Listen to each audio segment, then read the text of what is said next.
بلا جواز جنگ کے خلاف ایران کے جوابی حملے جاری ہیں۔ پاسداران انقلاب نے اسرائیل و مشرق وسطی میں امریکی مفادات پر حملے کیے۔ تل ابیب سمیت وسطی اسرائیل پر کلسٹر بم برسائے، جس سے درجنوں افراد زخمی ہو گئے۔ عراق میں امریکی سفارتخانہ دھماکے سے گونج اٹھا۔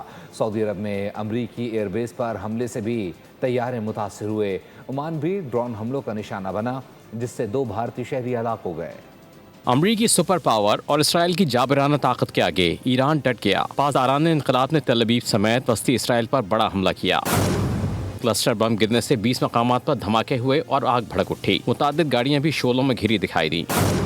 ایک کلسٹر میونیشن کے ہائی وے پر گرنے سے بڑا گڑھا پڑنے کی اطلاع بھی ہے۔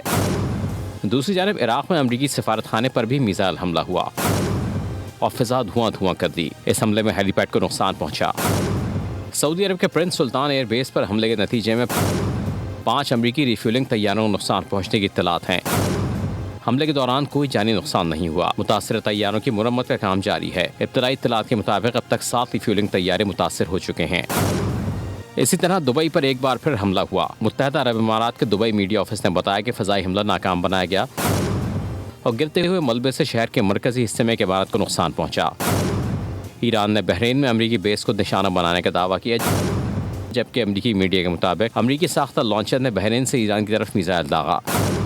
دوسری جانب عمان پر بھی ڈرون حملہ ہوا۔ ایک ڈرون صنعتی علاقے میں گر کر تباہ ہوا، جس کے نتیجے میں 2 غیر ملکی کارکن ہلاک اور چند زخمی ہوئے۔ دوسرا ڈرون ایک کھلے علاقے میں گر کر تباہ ہوا، لیکن اس سے کوئی جانی نقصان نہیں ہوا۔